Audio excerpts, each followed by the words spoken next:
Hoje, 23 de 7 de 2022, estamos aqui para mais um pôr do sol. Agradecemos a Deus e agradecemos também a todos os nossos colaboradores que têm feito tudo para que isto aconteça.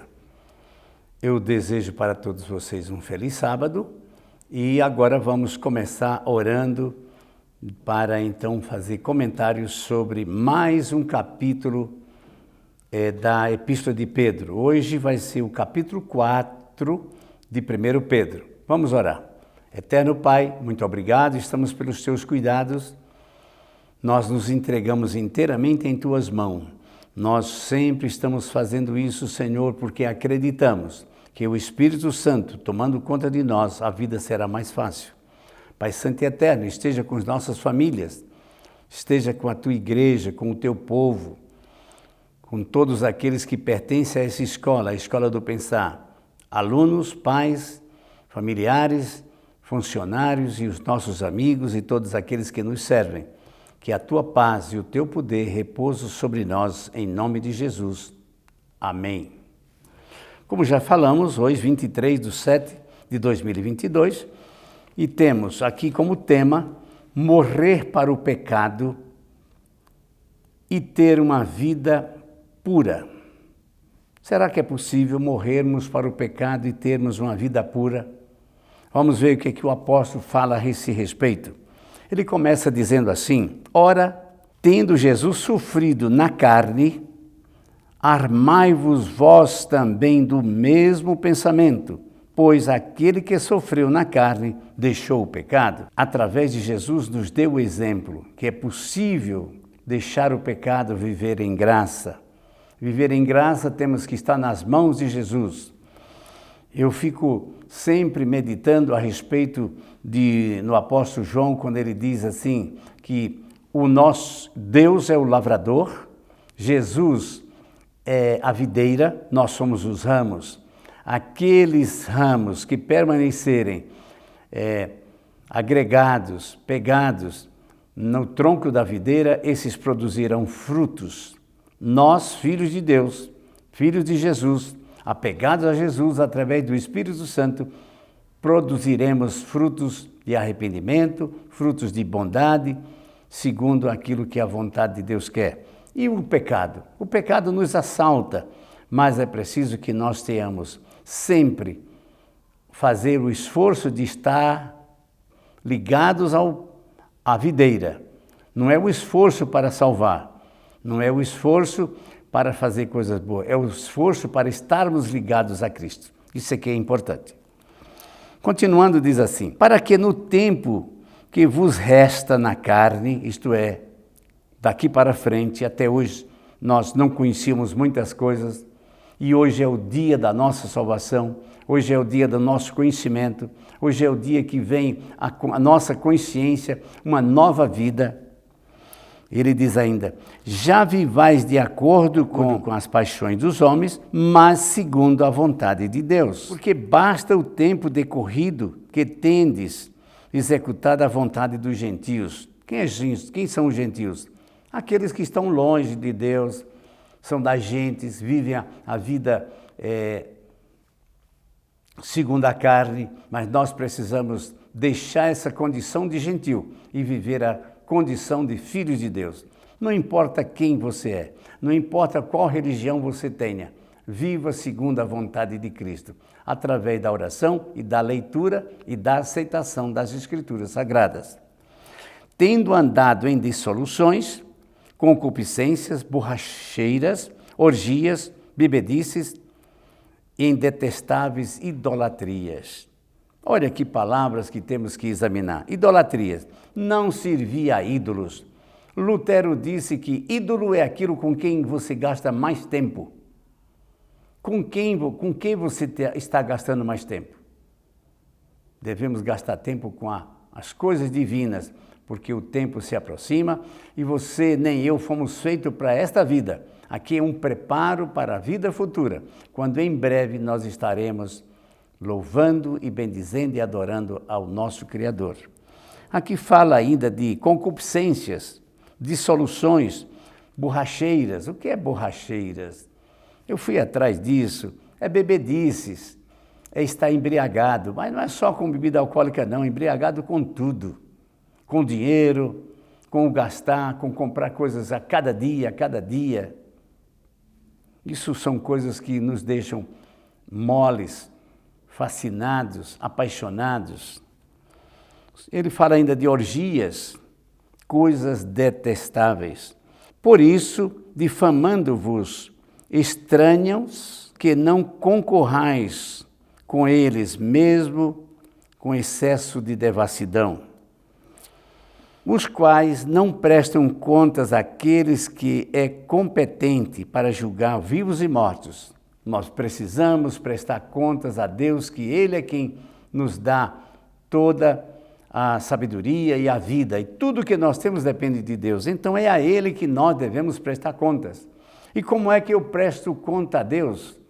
Fazendo a vontade dEle, porque serei um dia julgado, e eu serei salvo, ou já sou salvo pela graça, mas serei julgado pelas obras da lei.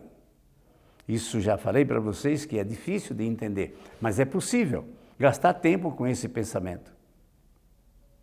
Parece que é alguma coisa contraditória. Sou salvo pela graça. Sim, eu sou cheio da graça de Cristo porque Ele me salvou. E como é que eu posso perder isso?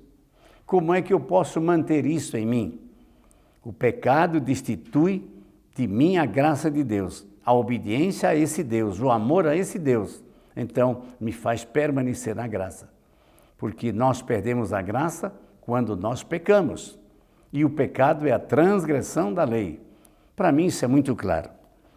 No verso 6 diz assim: pois para este fim o evangelho é pregado também a mortos pelo pecado, para que mesmo julgados na carne, segundo os homens, vivam na ressurreição quando for o tempo. Deus está se aproximando, Cristo está voltando.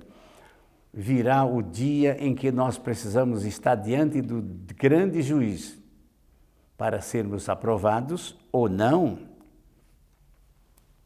No verso 7 continua dizendo assim: ora, o fim de todas as coisas está próximo. Acreditam nisso? Eu acredito. As escrituras falam, as profecias dizem de tudo, e parece que não restam mais profecias a serem cumpridas. Nós estamos aguardando em breves dias. O mundo está em grande convulsão, o mundo inteiro, não é só o Brasil.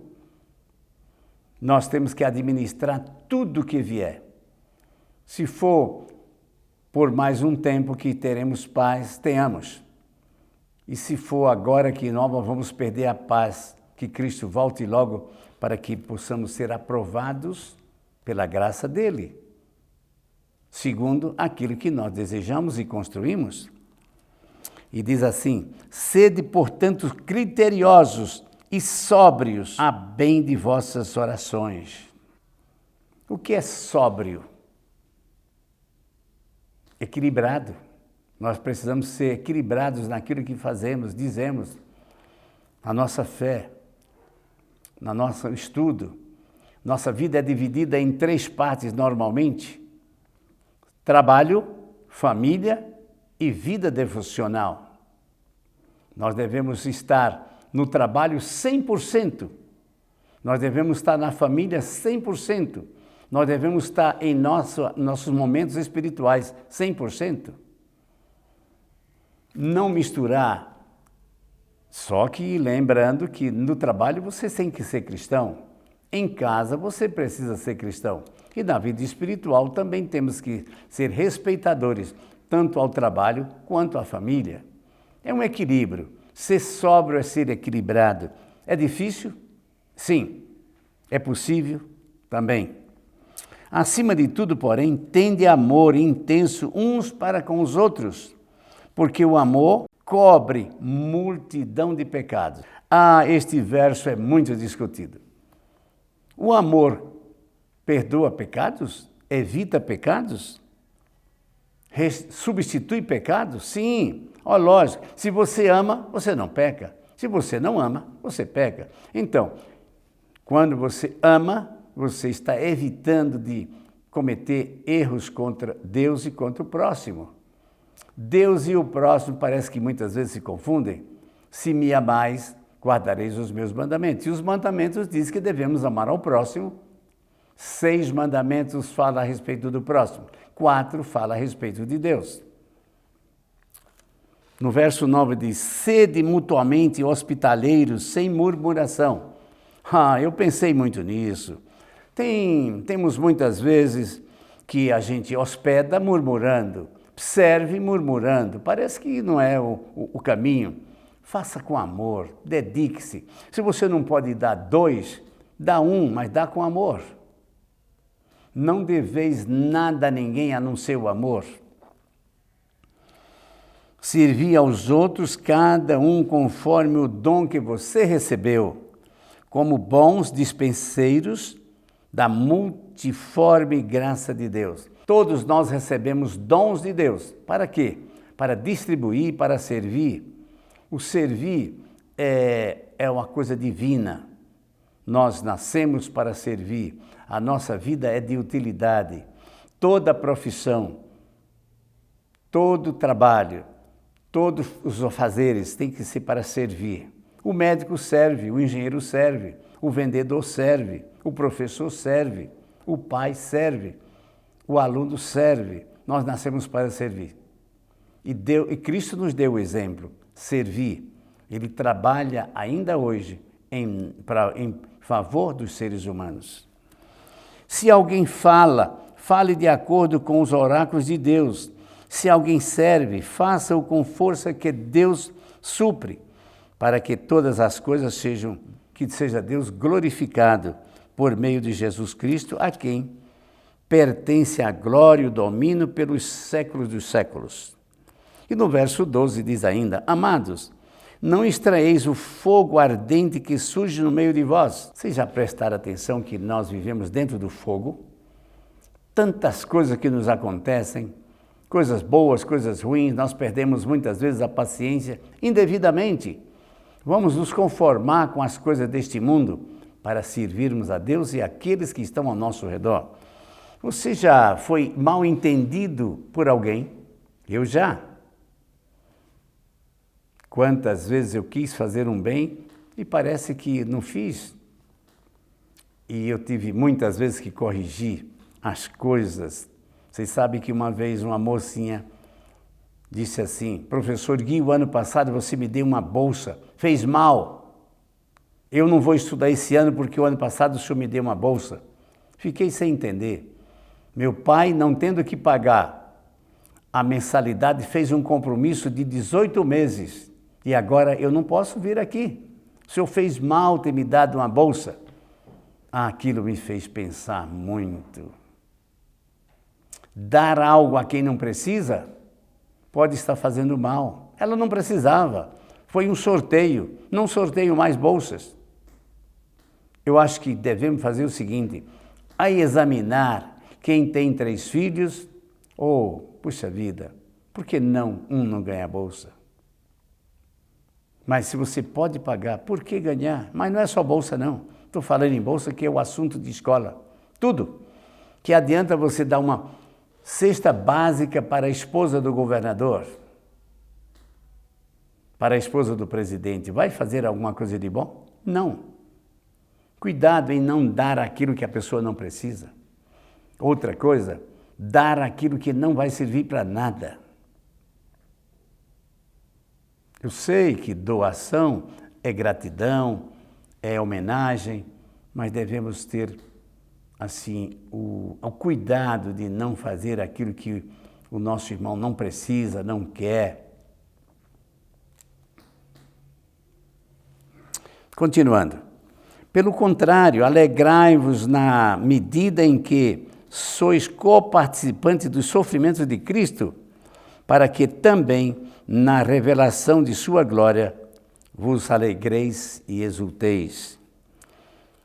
Se pelo nome de Cristo sois injuriados, se pelo nome de Cristo sois injuriados, bem-aventurados sois, porque sobre vós repousa o Espírito da glória de Deus. Não sofra, porém, nenhum de vós como assassino, nem ladrão, como os malfeitores, ou como quem se intromete nas coisas dos outros, mas se sofrer como cristão, não se envergonhe disso, antes glorifique a Deus com esse nome, porque a ocasião de começar o juízo pela casa de Deus é chegado.